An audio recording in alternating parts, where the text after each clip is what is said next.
How's it going, guys? Got another video for you today, and we're going to be looking at one of our products. This is the new P4L Innovation 75.2.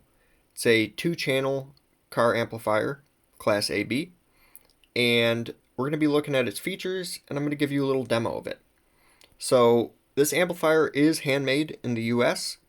There's nothing else like it. You'll find no other circuit design like this.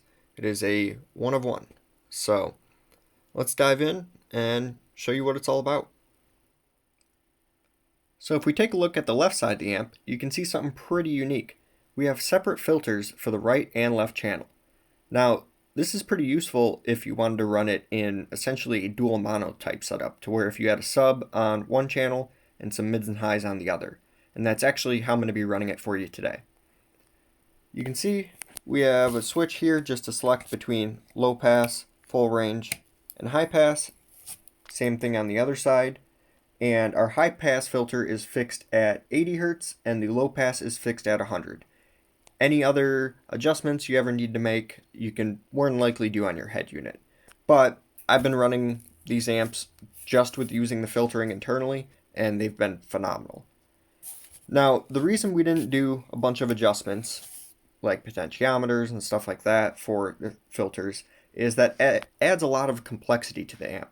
So a lot of amps will have entire circuits filled with op amps and auxiliary voltage circuits just so you could set filtering.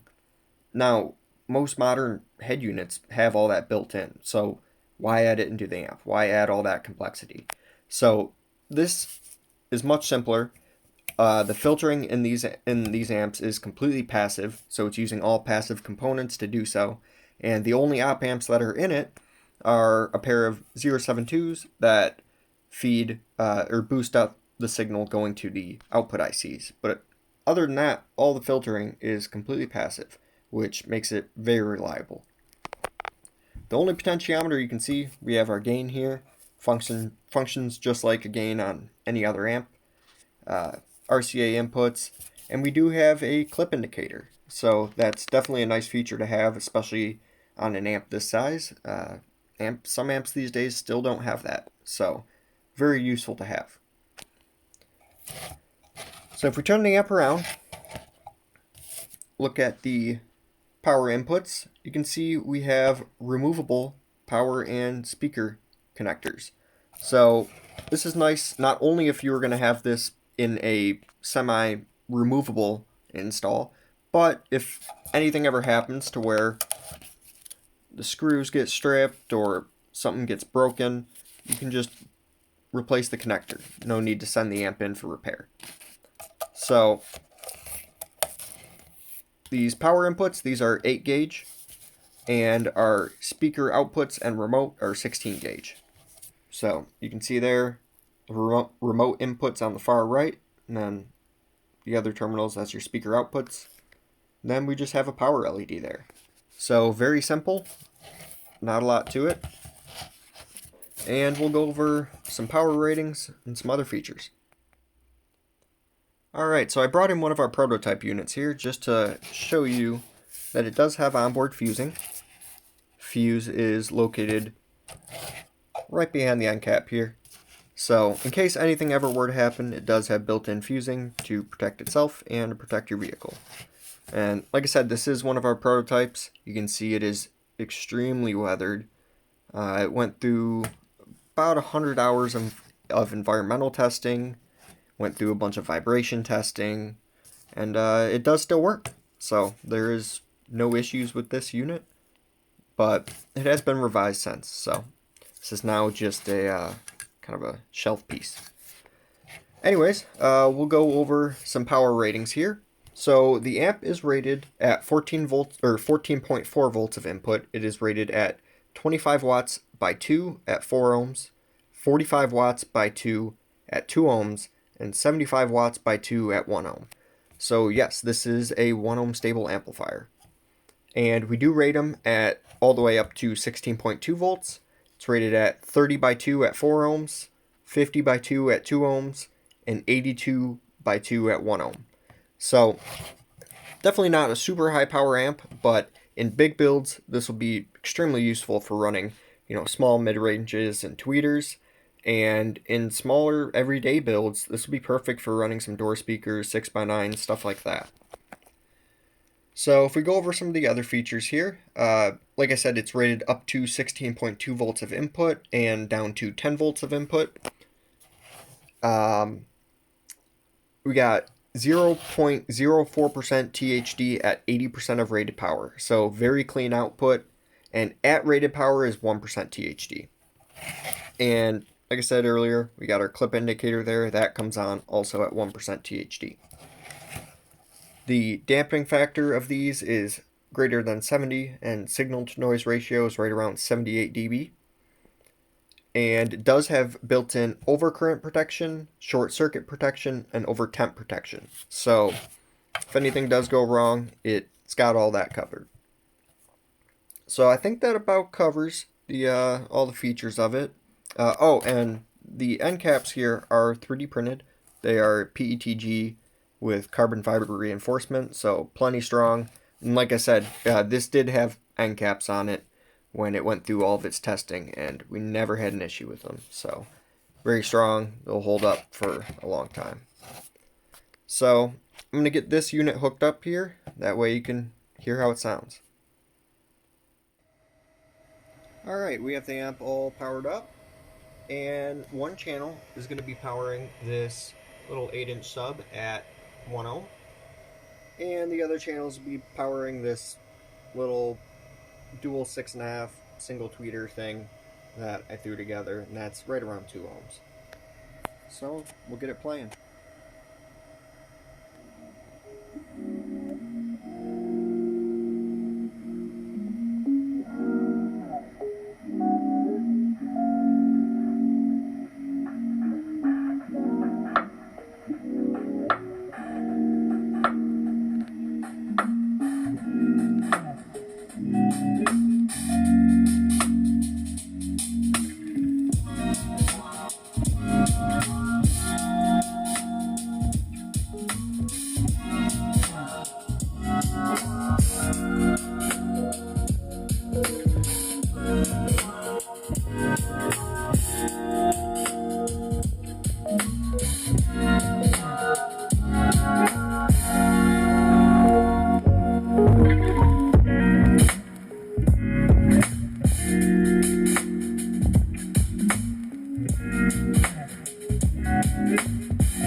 Alright, and then the sub channel is running on low pass, and this little mid-range highs box thing is running on high pass. So we'll get some playing a little more bass heavy and get the sub moving. Alright, got something else playing here. This song is 40K by Critical Havocs. Get it turned up here for you.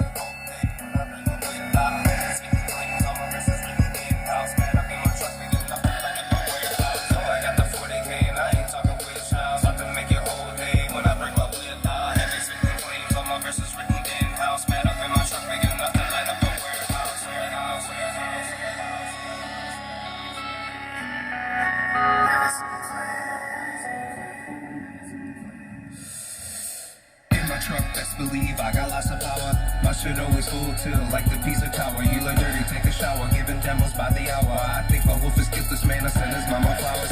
Said you like a loud, but you can't even handle all the speakers in my truck. I'll rip the teeth about your mandible. The cops said they take a beat, I got it understandable. He said I cracked the street, and now we in Palmer. So, oh well, fuck. Now I gotta go and build another. Make this shit loud enough to float a fucking manhole cover. Blowing just like Tiger King. Won't financially recover, flex and dash to find the things. Don't believe you will, that's not the double up the speakers like tweakers. I'm just a pleasure seeker. Liquid, keep it beating, don't be tripping. 60 on the meter. Someone get the cleaver, about to chop the track and eat it. Man, I think I got a fever. Get 2 feet up, put me in the freezer. Oh, I got the 40K and I ain't talking with shouts. About to make your whole day when I break my whip out. Having spitting flames on my verses written in in-house. Pad up in my truck, big enough to light up a warehouse. So I got the 40K and I ain't talking wish house. About to make your whole day when I break my whip out. Having sipping claims, all my verses written in-house. Pad up in my truck, big enough to light up a warehouse. So you can see it does pretty good for 75 watts at one channel. You can see we're running it right at 14.4 there on this power supply. So hope you guys enjoyed that. If you want to check these out, you can go to our website, P4Linnovations.com, and we got them for sale there. And yeah, hope you guys like that. Keep an eye out for more products.